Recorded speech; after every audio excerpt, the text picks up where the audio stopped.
Hey folks, Kevin here. Well, it's September 17th, 2018, and this is another episode of Ask Me Anything. Now this episode is a little bit different than my other comments and questions to the YouTube videos. This was an email that I received from a friend and colleague that is subsequently retired. Noel is a retired veterinarian, and we used to have some really great conversations. Me at my practice and Noel at the other one, we'd be working through cases, complex cases over the phone and through correspondence back and forth. And I really miss the times talking with you, Noel. And Noel sent me an email, and Kevin, your opinion requested regarding Elon Musk seems quite a visionary, but there are some who don't agree entirely with his comments. Several back-to-back presentations here by Musk, most interested in his comments about the dangers of AI in the wrong hands. And he did send me one link. I'm not sure where the rest of the links disappeared to. But, and I haven't really talked about Elon Musk very much. A little bit of back history with me. I've always been a technology enthusiast with many different elements here on site and in university as well. So that's in my blood, is always looking at what are the next technological advances. I'm not purchasing them. I'm not on the bleeding edge of technology. I don't own a Tesla. I haven't booked a mission on SpaceX, but those are things. When Tesla does make their pickup truck, I'll be signing up for it the moment that it's available online to configure. So, so what are my thoughts about Elon? First, I'm a big supporter of Elon Musk. Very invested in Tesla, and very emotionally invested in and energetically invested in his missions. And for those who don't know, he's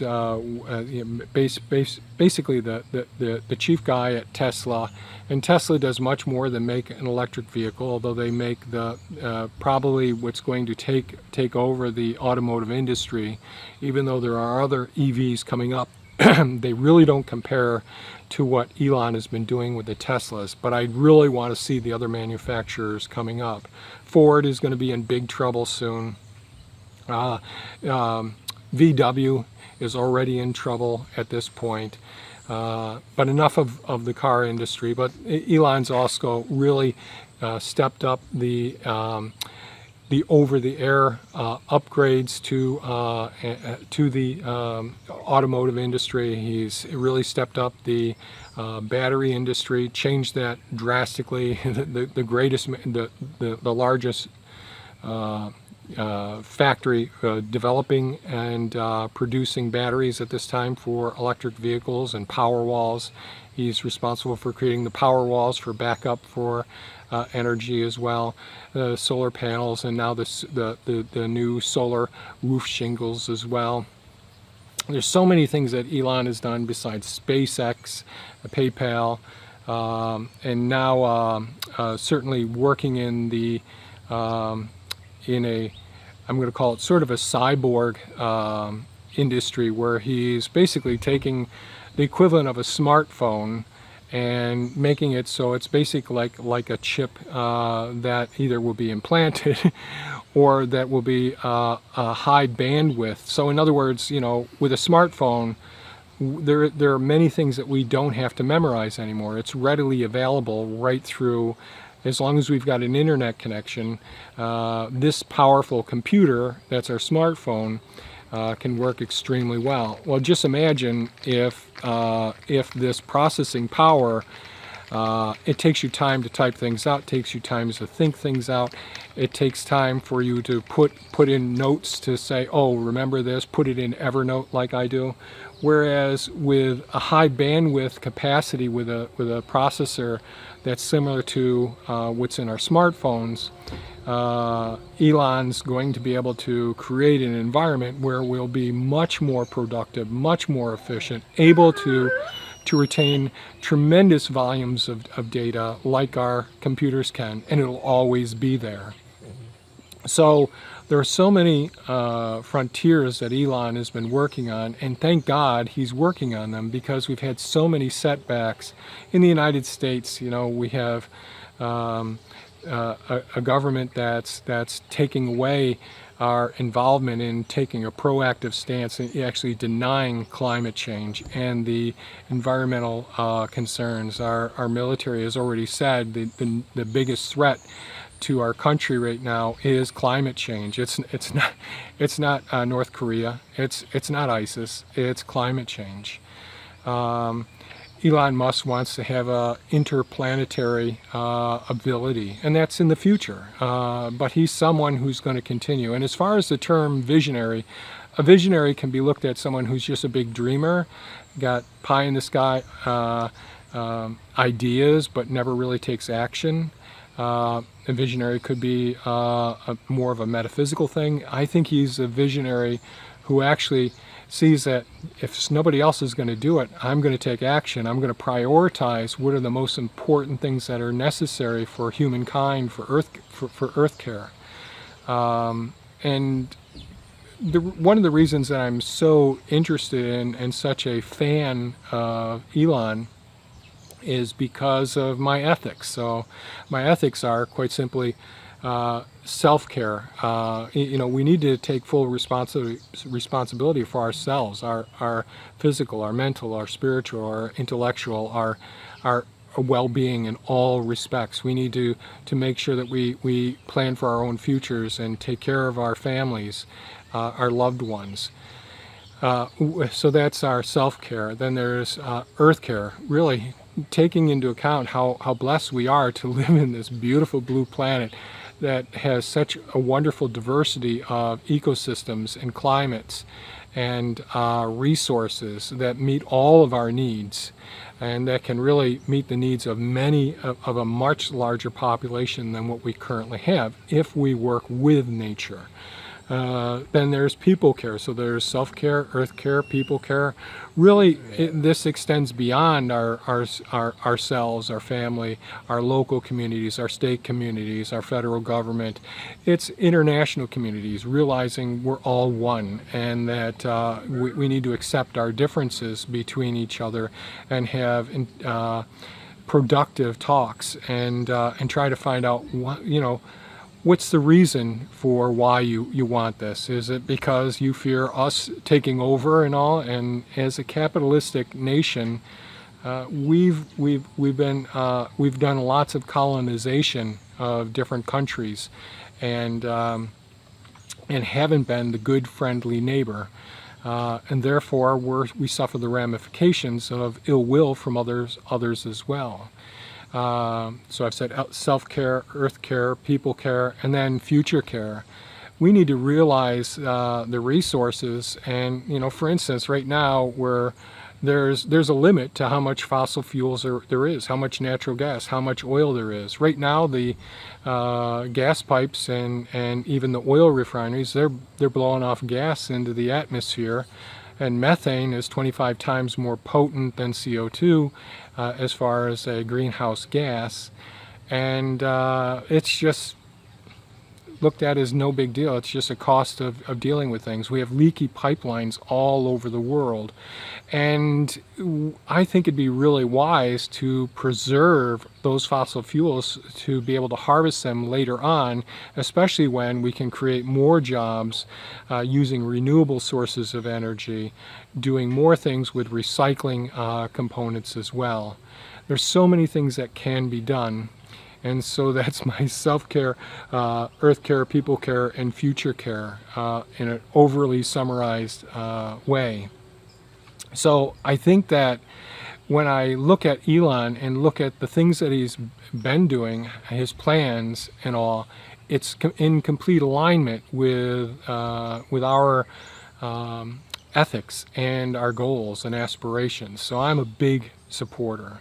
Now, having said all that, and Elon has really expressed significant concerns over what entities might do with AI as it becomes more advanced. I've always been a tech enthusiast, and I'm still a tech enthusiast. There's lots of things that I'm still working on that doesn't even come into discussion here with YouTube. But technology is with Moore's law, the microprocessors have been their ability to do more functions on smaller units has been expanding, expanding, and expanding. NVIDIA is another industry leader as well. So when I look at all of these capabilities and how far we've come, I mean, you just go back and think, geez, you know, when we were young, someone saying you'd be able to do all the things that we can do with the smartphone back then, we'd say it'd be crazy. Or that you'd be able to get into a vehicle and it'd be much safer than any other vehicles that have been driven, and be able to take off. I'm sorry, one of the cats is shaking. Hey, honey. One of the cats is scratching, and so it was shaking the camera.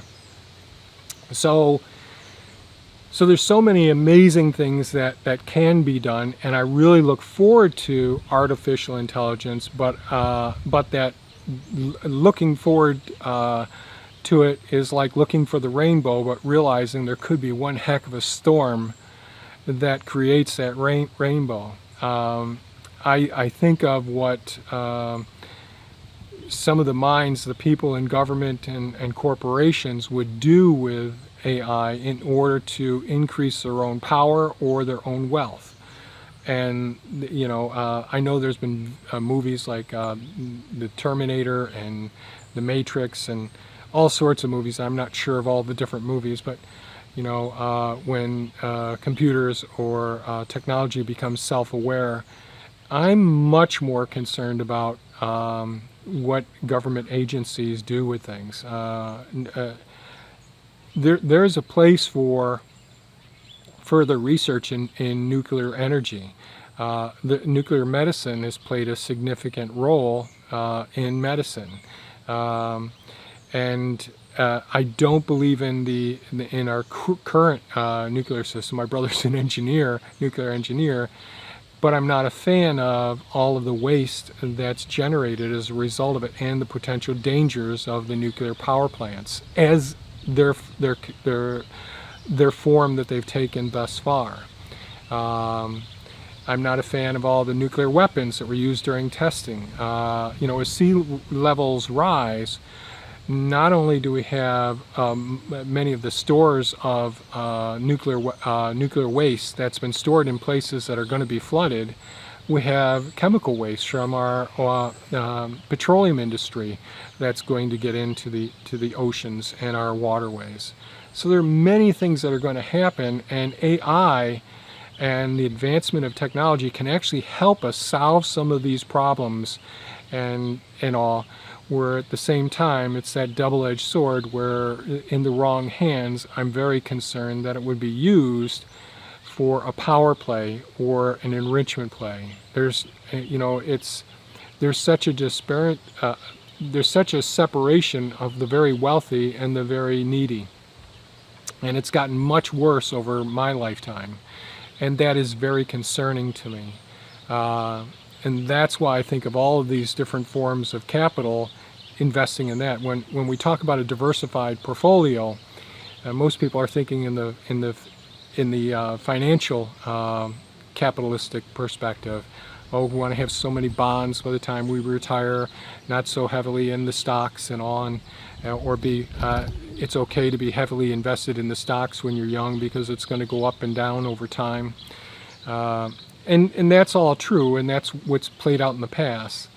However, there are many forms of investments, and I talk about those all the time around here: generative versus regenerative versus degenerative. So, you know, your vehicle is a degenerative investment. Your vegetable garden is a generative investment, and a fruit tree or a nut tree is a regenerative investment. So we can think of the various forms of investment And then we think of the areas of investment. We have social capital we can invest in, cultural capital we invest in, intellectual capital, our education, experiential or our skills, looking at our living capital, the life forms, all of the creatures that inhabit our properties and all. And material capital, our buildings, our tools, all of those sorts of things, and certainly our spiritual capital as well. Our health is a form of capital. Are we investing in our health as well? So those are some of the forms of capital that I think are so worthy of us diversifying our energy input into each one of these areas, and AI can actually help us with that. Whereas some folks have been brought up to believe that financial capital equals power, and we have a power-hungry persons that are running large corporations, and they aren't necessarily thinking of all of the people that their decisions make, and worrying about meeting their needs as well. So, and I guess that's capitalism. So I know I rambled on a bit with this, Noel, and I hope everybody else was okay with it. I'm going to put a link in the description down below. Elon had a great interview. It's a couple hours long with Joe Rogan. I don't really watch Joe Rogan videos, but this was a fantastic interview with Elon Musk. Of course, the next day the media was talking about, oh, he's smoking weed and he's got a flamethrower and he's wielding a sword, all of those sorts of things. But that's our media. They're going to give everybody the slant that they want to get because they're funded by the oil industry, and Elon's a big, the traditional industries that he's disrupting are the ones that are funding the media. And that's why he takes so much hits for his innovations and all. The other YouTube channel that I'll put a link in is called Now You Know. Zach and Jesse do an absolutely fantastic job covering, I'm going to say, all things EV and solar, those sorts of things, and they're big Tesla fans, Elon Musk fans as well, and they have some real good videos on FUD, fear, uncertainty, and doubt. And Noel, we're very familiar with these. These are the same sort of thing that was done big with Philip Morris, the big tobacco, years ago. It's they didn't need to prove that cigarettes were healthy. All they needed to do was create a sense of doubt. All the evidence isn't in. Same thing with climate change. Same thing with many of the innovations that can really help out mankind a great deal. So those are the two. I may put another link in there as I think of it. Unfortunately, I can't think of any right now. But I'm with Elon with the concern over AI in the wrong hands, and I'm 100% behind Elon and all that he's doing. He's an amazing visionary in the most positive sense. He's a guy who's making it happen. He's saying, nobody else is going to do it. Somebody's got to do it. I guess it's got to be me. Somebody's got to step up to the bat, and that's Elon. So if you found this video of value, please give us a thumbs up, share it with your friends, and hit the bell icon if you want to be notified when I post more videos. And certainly, folks, have a super fantastic day. Bye-bye now.